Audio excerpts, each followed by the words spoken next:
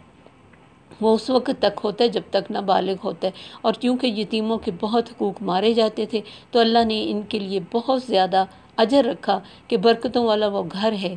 جس کے گھر میں کوئی یتیم کی چیز کسی کی پرورش ہوتی ہے، پھر ان کے ساتھ بیہیو، ان کے ساتھ بولنا چالنا ہر چیز، یعنی یہ نہ ہو کہ وہ ایک الگ سے گھر میں بچہ لگے جس کی کوئی حیثیت نہیں ہو، نوکر کی طرح کا اس کے ساتھ ہو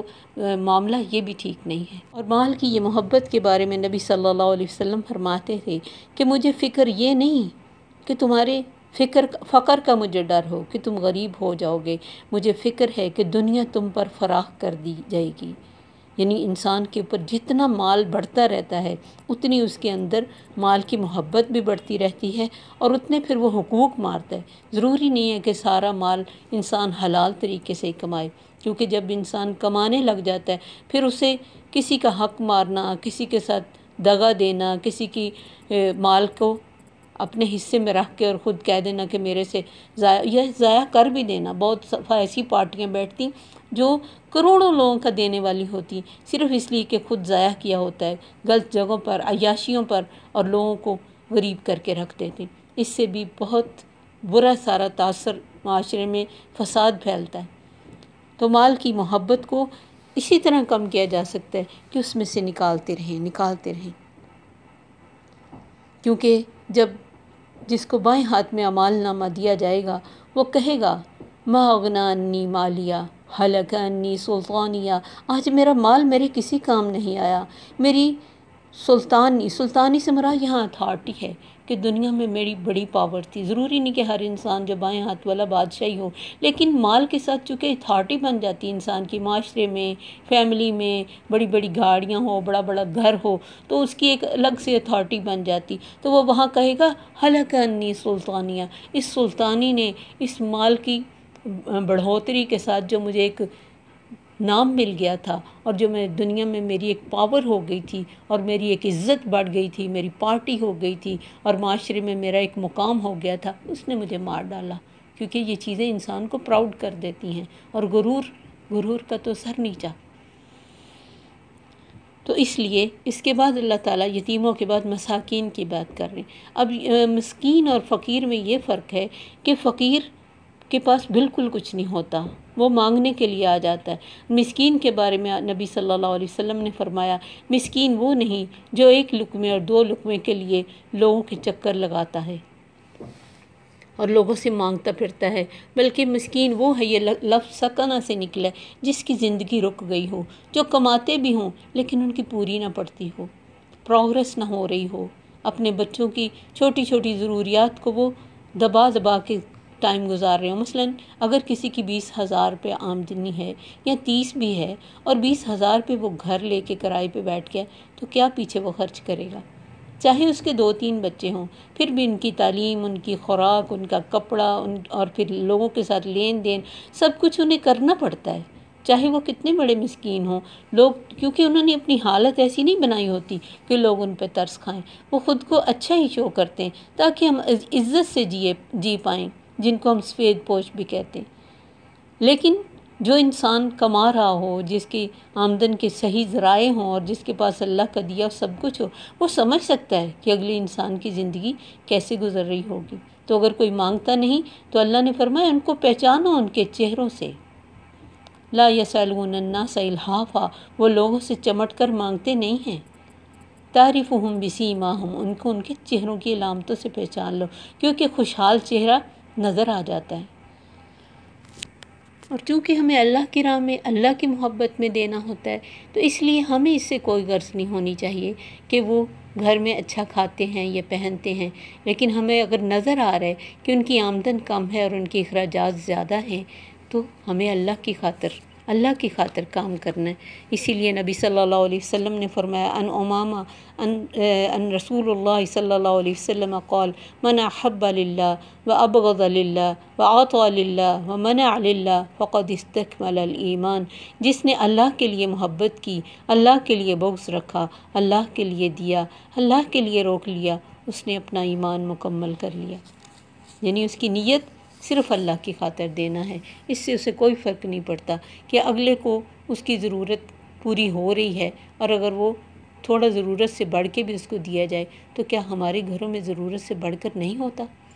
ہمارے پاس جڑے ہوئے پیسے نہیں ہوتے، اور کسی کا یہ حال ہو کہ وہ جو کما رہا ہے پورا کا پورا اسے خرچ ہو رہا ہے، اور اگر کوئی مہمان بھی آ جائے تو اس کے ہاتھ پاؤں پھول جاتے کہ میں کہاں سے کھلاؤں، گھر میں کوئی فالتو چیز نہیں ہے، تو اس سے بڑھ کر مسکینی کیا ہے؟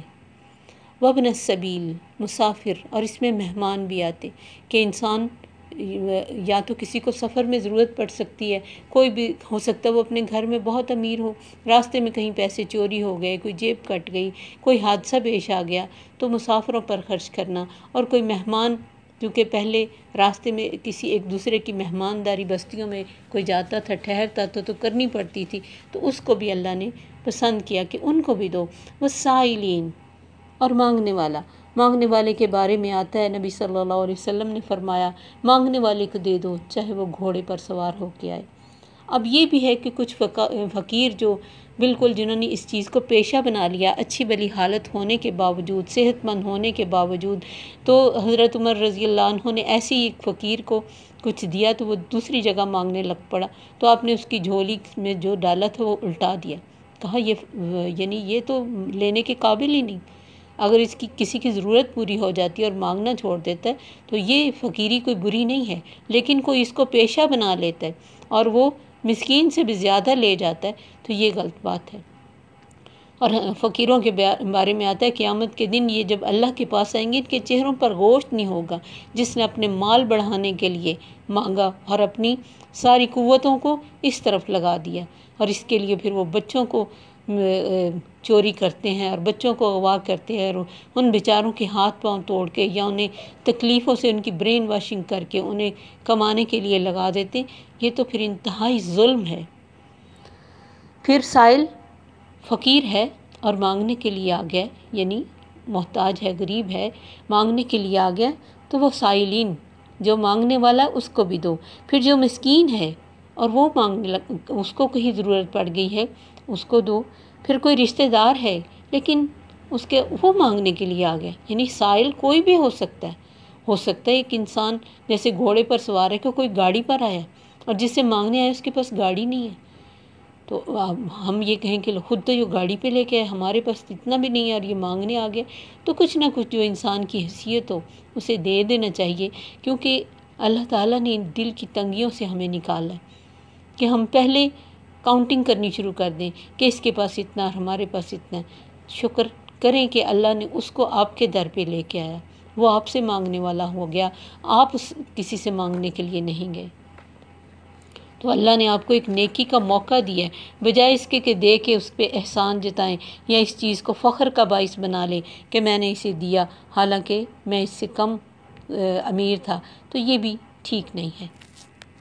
اور پھر گردنیں آزاد کرنے کے لیے اب یہ ہے کہ اب تو غلام نہیں ہے لیکن کسی کی قرض میں گردن پھنس گئی ہے، یعنی اس نے بیچارے نے کوئی اپنی ضرورت کے لیے خرچ کیا ہے تو اس پہ قرض چڑھ گیا ہے، یہ نہیں ہے کہ قرض لے کے تو بیٹیوں کی شادیوں پہ بلا وجہ فضول خرچی کی جائے اور پھر کہا جائے کہ میں قرض دار ہوں، تو اس میں بھی یعنی ہر انسان کو خود جو مانگنے والا یا خود جو پھنس گیا ہے اس کو بھی اپنے حالات کو ٹھیک کرنے کے لیے اللہ سے مدد مانگنی چاہیے اور اچھے طریقے سے اپنی زندگی کو گزارنی چاہیے۔ پھر کوئی مقدمے میں پھنس گیا ہے بلا وجہ کسی وجہ سے اس کی گردن آزاد کرانا، اس طرح بہت سارے مسائل زندگی میں ہیں، کوئی بیماری کی وجہ سے اس حالت میں آ گیا ہے کہ وہ اپنا علاج کرانے کے لیے بھی اس کے پاس پیسے نہیں، یا وہ اچھی بھلی حالت کا تھا تو بیماری پہ اتنا لگ رہا ہے کہ اب وہ برے حالات میں آ گیا، تو یہ بھی پھر رقاب ہے، اس کا بھی مدد کرنی چاہیے۔ اور اس کے بعد اللہ تعالیٰ نے مزید عبادت کا اب ذکر کیا، یعنی اتنی ساری یہ بھی عبادات حقوق العباد سے جو تعلق رکھتی،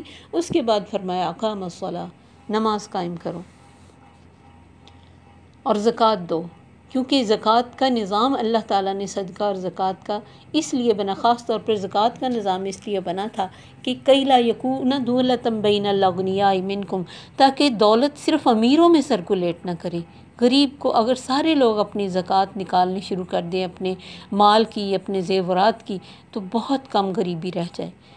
لیکن بہت کم اس لوگ میں پوری کوشش کرتے ہیں ہر رمضان میں اس طرح کے سوالات ہوتے ہیں کہ فلاں زیور تو بچی کے لیے رکھا ہے، اب جب تک آپ کی کسٹڈی میں ہے اس کا زکوٰۃ دینا ہی دینا ہے، اور دینے سے مال کی میل نکلتی ہے اور مزید اس میں برکت ہوتی ہے، اللہ اس کی حفاظت کرتا ہے، بجائے اس کے کوئی آئے اور ڈاکہ مار کے تو ڈھیروں لے جائے اور ہم زندگی بھر اس چیز کو پچھتاتے رہیں کہ اس سے تو اچھا تھا میں اللہ کی راہ میں دے دیتا۔ بعد میں پچھتانے سے اچھا ہے کہ اللہ نے فرمایا انفقوا من قبل ان یاتی یوم لا بیع فیہ ولا خلال، اس وقت سے پہلے خرچ کرو جس میں کوئی تجارت نہیں ہو سکے گی، کوئی لین دین نہیں ہو سکے گا، اور قیامت کے نزدیک بھی ایسا ایک ٹائم آئے گا کہ صدقہ اور خیرات دینے کے لیے لوگ نکلیں گے، کوئی لینے والا نہیں ہوگا۔ تو یہ بھی اللہ کی رحمت ہوتی کہ کوئی آپ کو نیکی کا موقع دیتا ہے۔ والموفون بعہدہم، پھر وعدوں کی پابندی پہ نبی صلی اللہ علیہ وسلم نے بہت زور دیا۔ آپ نے فرمایا اس کا کوئی ایمان نہیں جو وعدہ کی پابندی نہیں کرتا۔ اب یہ معاملات اور اخلاقیات میں ہے، بہت سارے لوگ جو ہمیشہ کے لیے فلاپ ہو جاتے ہیں، اچھے بھلے کامیاب جا رہے ہوتے اپنے بزنس میں، اس کی بڑی وجہ وعدہ خلافی ہے۔ نہ ٹائم پہ کسی کو فون ریسیو کرتے ہیں، نہ ٹائم پہ مال سپلائی کرتے ہیں، نہ وعدے کی پابندی سے پیمنٹ کرتے ہیں، اور پھر دوسرے کو جس کو لوگ کہتے ہیں گیڑا دینا، گیڑے دیتے رہتے۔ کوئی کسی کے ساتھ زندگی میں آپ کو کام پڑ جائے اور اس سے وہ کام صحیح نہ ہو پائے یا وہ پہلے پیسے لے جائے تو آپ کی جوتیاں گھس جائیں گی، وہ دوبارہ کام کرنے کے لیے بہت مشکل آئے گا جس کو پہلے پیسے دے دیے۔ حالانکہ یہ بھی نیکی ہے کہ آپ نے فرمایا مزدور کی مزدوری اس کے پسینہ خشک ہونے سے پہلے دو، کچھ اس نیکی سے اگر دے دے کہ چلیں کام تو میرا یہ کر رہا ہے، کر دے گا تو میں اس کو پیسے پہلے۔ انسان پچھتاتا ہے جب بھی کسی کے ساتھ ایسا کر لیتا ہے۔ ایسے معاملات ہو گئے کہ وعدے کے اوپر وعدہ، وعدے پہ وعدہ، یہ سخت گناہ ہے۔ والصابرین فی البأساء والضراء، اور کوئی اپنی مالی تنگی میں، جسمانی تکالیف میں صبر کرنے والے، اور صبر کا اس دن بھی میں نے بتایا تھا کہ فطری عمل سے مطلب فطری رد عمل ہے، اس سے رکنا، خود کو روکنا اور کھڑے رکھنا ہی صبر ہے۔ مثلا خوشی ملی ہے، بہت دل کرتا ہے آپے سے باہر ہوں اور یہ کریں اور ایسے خرچ کریں اور یہ غلط کام کریں، نہیں، رک جانا ہے۔ شادی ہے، اس کے اوپر فوٹو سیشن پہ ہزاروں روپیہ کرنے کو دل کر رہا ہے، یا پھر میوزک پروگرام کے ڈی جے یہ وہ اس کے لیے دل کر رہا ہے، رک جانا ہے کہ نہیں، اللہ نے خوشی کا موقع دیا، یہ خوشی کے ساتھ ہی پورا کرنا ہے، اللہ کی ناراضگی کے ساتھ نہیں۔ پھر غم ہو، کھانا ہے سامنے، نہیں ہماری صحت کے لیے صحیح ہے، یا پھر وہ بعد میں ابھی فی الحال کچھ نہیں کرتا، بعد میں خرابی کر رہا ہے، کولڈ ڈرنک ہے، شراب ہے، یا طیب کھانا نہیں ہے، اس میں خود کو روک لینا۔ پھر غصہ بہت زیادہ آ رہا ہے اور نکالنے پہ قادر ہے، آپ نے فرمایا نا جو غصہ نکالنے پہ قادر ہو پھر بھی نہ نکالے، اس کے لیے جنت میں گھر کی ضمانت ہے۔ شاپنگ کرنے کو بہت دل کر رہا ہے لیکن ضرورت نہیں ہے، چیزیں ہیں، کپڑا، بیگز، جولری، میک اپ، ہر چیز ہے، پھر بھی دل کر رہا ہے، روک لیں خود کو۔ تو خوشی ہے یا تنگی ہے، بیماری ہے یا تکلیف ہے یا جنگ کی حالت ہے، ہر حال میں خود کو روک کے رکھنا، جما کے رکھنا۔ اپنے اطاعت پر بھی انسان کو صبر کی ضرورت ہے کہ اللہ کی اطاعت ہمیشہ کرتا رہے، ہمیشہ اس کے اوپر خود کو قائم رکھے، نماز کے لیے، روزے کے لیے، ہر چیز صبر مانگتی ہے۔ پھر معصیت پر صبر کہ گناہوں سے رکنا ہے، بہت دل کر رہا ہے، بہت آنکھوں کے سامنے، ہاتھ کے ایک کلک کے نیچے گناہ چھپا ہوا ہے، لیکن رک جانا اللہ کے ڈر سے، معصیت پر صبر ہے۔ پھر مصیبت پر صبر ہے۔ تو یہ تینوں چیزیں ہیں انسان کی زندگی میں، اگر ان پر وہ صبر سے اپنی زندگی کو لے جائے تو اس کے لیے بھلائیاں ہیں۔ اللہ نے فرمایا اولئک الذین صدقوا، یہی وہ لوگ ہیں جنہوں نے سچ کہا، جو منہ سے کہا اگر کلمہ پڑھ کے کہ ہم مسلمان ہیں تو مسلمان بن کے بھی دکھایا، اور ساری نیکیوں کے کاموں میں حصہ ڈالا، کیونکہ یہ نہیں ہے کہ اب انسان سوچے کہ پھر میں خود کے پاس کیا رکھوں، صدقہ دینے سے مال کبھی کم نہیں ہوتا۔ یہ قسم کھائی ہے ہمارے نبی صلی اللہ علیہ وسلم نے، صرف انسان کی اندر کمزوری، اور اللہ نے یہ بھی نہیں کہا کہ پورا دے دو، اللہ نے کل اللہ، ہمیں تو کسی طرح تنگ ہی نہیں کیا، دین میں اتنی فلیکسیبلٹی ہے۔ لیکن اگر کسی کو اللہ نے بہت دیا ہوا ہے اور وہ کنجوسی سے خرچ کرتا ہے تو اس سے تو اللہ پوچھے گا کہ کسی کو تو نے کھلا سانس بھی نہیں لینے دیا اور خود تم پھر بھی نہیں سکتے تھے اپنے گھر میں، تمہیں ایسی تکلیفیں تھیں، ایسا موٹا تو بھاری یا تکلیف والا تمہارا جسم تھا، تو کیوں نہیں تم نے کسی کے گھر میں آسانیاں کر دیں، وہ تو پوچھے گا۔ لیکن اس نے تنگی نہیں دی، اس نے میدان کھلا دے دیا کہ جس راستے میں چاہو تم نیکی کر سکتے ہو۔ نیکی کوئی محدود چیز کا نام نہیں، مشرق اور مغرب میں لڑنے کا نام نہیں، وَأُولَٰئِكَ هُمُ الْمُتَّقُونَ۔ اللہ نے عبادات میں تقوی حاصل کرنے کے لیے ہمیں بتایا ہے کہ نماز سے بھی تقوی ملتا ہے، روزہ رکھنے سے بھی تقوی، حج سے بھی تقوی، اور ان تمام نیکیوں سے بھی تقوی۔ کسی بھی نیکی کو کریں بڑا نہ سمجھیں، کوئی بڑائی دل میں نہ آئے، اللہ کے آگے مزید جھک جائیں۔ ایک نیکی دوسری نیکی کا راستہ کھولتی ہے۔ اگر انسان نیکی کا کام کر کے خوش ہوتا ہے تو ایمان کی علامت ہے، لیکن دوسروں کو خبر کرنا یہ ریاکاری میں آ جائے گا۔ اس لیے نیت کو بہت کنٹرول میں رکھنا ہے۔ اللہ سے دعا ہے کہ اللہ تعالی ہمیں بھی ان تمام نیکیوں کو کرنے والا بنائے اور دین کا وسیع کانسیپٹ ہمیں سمجھ آ جائے۔ السلام علیکم ورحمۃ اللہ وبرکاتہ۔ سبحانک اللہم وبحمدک، اشہد ان لا الہ الا انت، استغفرک واتوب الیک۔